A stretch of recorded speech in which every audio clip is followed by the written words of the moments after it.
안녕하세요. 로메이징 로아맘입니다. 네, 오늘은 영어 단어를 습득하는 방법에 대해서 한번 얘기를 나눠보도록 하겠습니다. 많이들 아시다시피 영어 단어를 많이 알면 당연히 그 외국어를 배우는데 도움이 많이 됩니다. 근데 이 영어 단어를 어떻게 배웠는지, 어떻게 습득을 했는지도 참 중요할 것 같습니다. 우리가 학창 시절에 많이 쓰는 방법, 물론 지금도 많이 쓰이고 있습니다. 많이 쓰이는 방법은 바로 단어장을 활용해서 단어를 외우는 것이었습니다. hungry, 배고픈, awesome, 대단한, 이런 식으로 모국어와 그 외국어를 하나씩 연결을 지어서 단순 암기를 하는 방법입니다. 근데 이 방법이 초기에는 정말 효율적이어 보입니다. 왜냐면 금방금방 외울 수 있고 다 외운 것들이 다 내 것 같거든요. 저도 학창시절 때 이 단어 시험을 되게 많이 보고 많이 외웠는데 그때 당시에 외웠던 단어들이 그때 당시에는 저도 매번 퀴즈 100점 맞고 막 이렇게 했는데 막상 그거를 사용할 때는 굉장히 큰 어려움이 있었던 것이 기억이 납니다. 그래서 이 방법만 가지고는 어떤 우리의 긴 영어 여정에서 큰 한계가 있겠구나라는 것을 생각을 했었습니다. 물론 다른 분들도 마찬가지실 거예요. 이 언어라는 게 어떤 짧은 단기적인 것이 아니라 오랫동안 지속이 되어야 되기 때문에 길게 보셔야 합니다. 그래서 이것의 문제점은 언어마다 그 고유의 느낌이 있는데 그것을 1대1로 이렇게 딱 매칭을 시켜 놓는다는 것입니다. 예를 들어서 우리나라의 경우 나 약속이 있어 라고 할 때 영어에서는 이 약속을 대체해 줄 만한 단어가 여러 가지가 있습니다. 예를 들어서 plan, appointment, promise 이런 게 있습니다. 근데 사실 이 약속의 느낌이 다 다릅니다.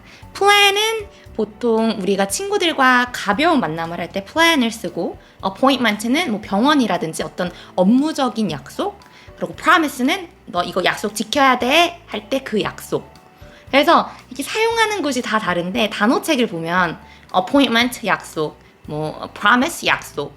plan은 사실 약속이라는 것을 사용하지 않죠. 보통 계획이라고만 나와 있습니다. 그래서 이렇게 1대1 매칭한 그런 단어로 외우게 되면 이런 단어의 틀을 전혀 알 수가 없어서 실제적으로 사용을 할 때 굉장히 큰 어려움이 발생할 수 있습니다. 그리고 단어장으로 이렇게 외우면 어떤 단어가 쓰이는지, 어떻게 쓰이는지, 구조적으로 어디에 넣어서 사용을 해야 되는지, 이런 것들이 전혀 감이 오질 않습니다.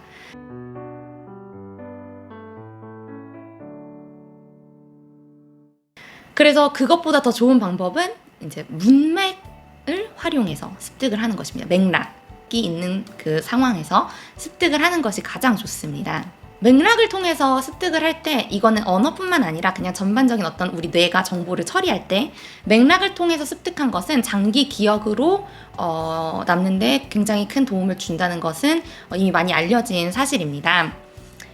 근데 이제 그 맥락이 그림책이나 영상 같은 어떤 매체를 통해 생긴 스토리 라인을 통해 생긴 문맥이든 사람과의 상호작용 속에서의 맥락이든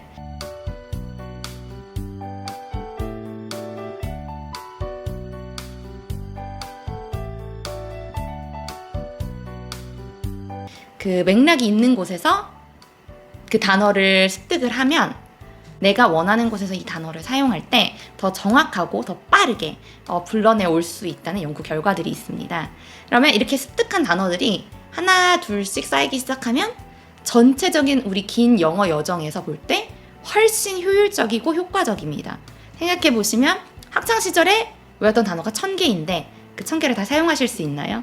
1000개를 어떻게 사용하시는지 아시나요? 실생활에서 우리가 그 단어를 사용을 하나요? 그렇지 않습니다. 근데 이렇게 문맥적으로 습득한 단어들은 우리가 어떻게 사용하는지를 알기 때문에 훨씬 더 사용하기가 쉽고 그 뜻은 훨씬 더 효율적이라는 뜻이 되겠습니다. 그냥 많이 외워서 사용을 못하는 것보다는 내가 이 문맥을 통해서 이거를 습득을 했는데 이거를 다 사용할 수 있는 것 훨씬 그 퍼센티지가 높아지는 것이기 때문에 훨씬 더 효율적이라고 얘기를 할 수 있습니다.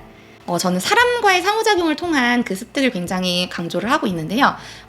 이 관점에서 봤을 때 사람과의 상호작용으로 습득하는 것 것이 좋은 이유는 바로 이렇게 맥락이 있기 때문입니다. 사람들과의 어떤 상호작용은 맥락의 연속이라고 말할 수 있습니다. 어떤 상황에 맞게 비언어적이고 언어적인 요소들이 함께 따라오게 됩니다. 예를 들어서 실수로 방귀를 뀌고 민망한 웃음을 지으면서 Oops, I farted, excuse me 이렇게 얘기를 하지. 막 자기가 방귀 뀌고 화내면서 I'm pretty 막 이렇게 하진 않잖아요. 그건 전혀 맥락에 맞지 않는 것이죠. 그래서 사람이 이렇게 상호작용을 하는 과정은 맥락의 연속이라고 말을 할 수 있는 것입니다.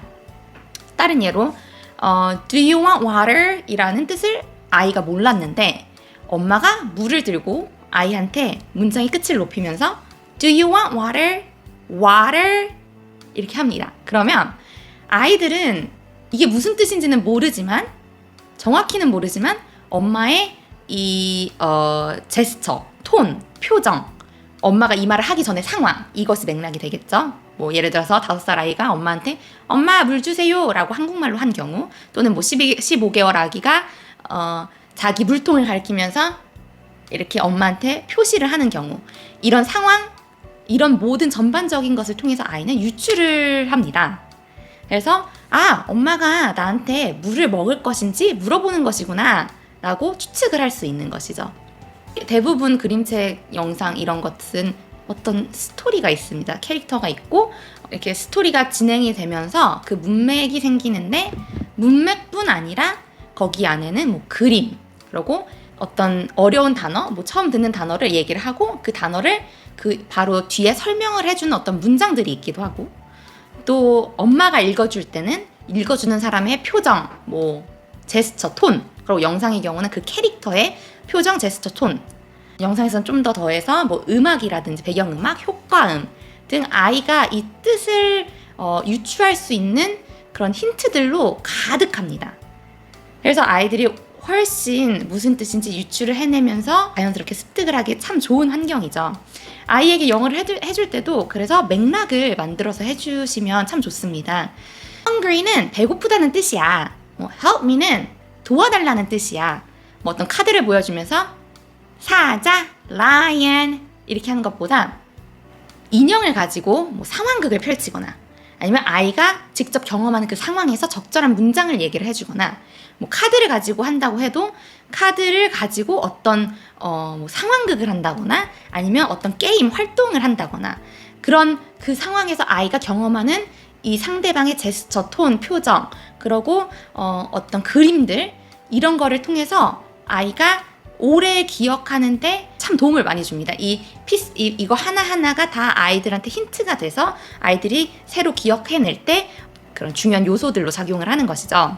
또는 책을 보는데 나오는 그림을 가리키면서 이렇게 해주시는 분들도 많으시더라고요. 그리고 영상을 보면서 그 영상에 나오는 그림을 가리키면서 코멘트를 해주는 것. 이 모든 것도 맥락 안에서 일어나기 때문에 아이들이 그 뜻을 습득을 하는데 아주 좋다고 저는 생각을 합니다.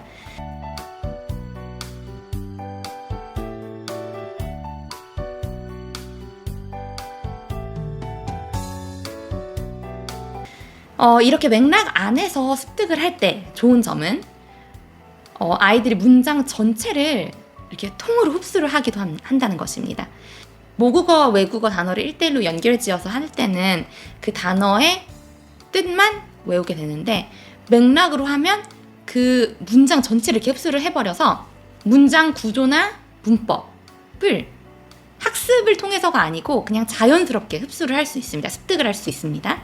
그리고 이 문장 패턴이 쌓이게 됩니다. Do you want to? Let's, why don't we? 이런 것들이 쌓이기 때문에 거기다가 어떤 내가 아는 단어만 자연스럽게 집어넣으면 이게 새로운 문장이 되는구나 또 자연스럽게 습득을 하게 됩니다. 그리고 가장 중요한 어떤 단어의 그 단어만의 느낌도 알게 됩니다. 한국말로 나 이거 원해 라고 하기보다는 나 이거 하고 싶어 라는 문장을 훨씬 많이 씁니다. 이게 훨씬 더 자연스럽죠. 그것처럼 영어에서도 want, like to, love to 등 다양한 표현 방법이 있는데 이것을 그냥 자연스럽게 외우지 않아도 흡수를 하게 되는 것이죠. want, 원하다 이렇게 외우는 것과는 아주 천지 차이의 레벨인 것입니다.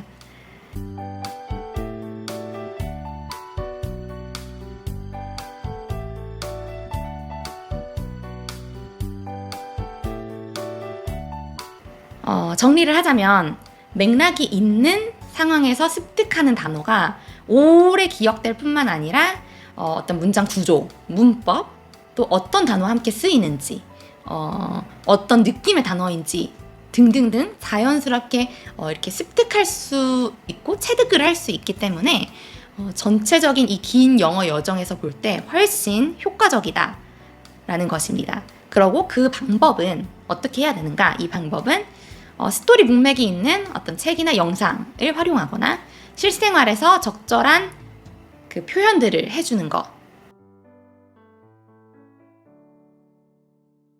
등이 있습니다. 네, 오늘은 여기까지입니다. 좋아요와 구독, 알림 설정 꼭 기억해 주세요. 다음번에 뵙겠습니다. 빠이!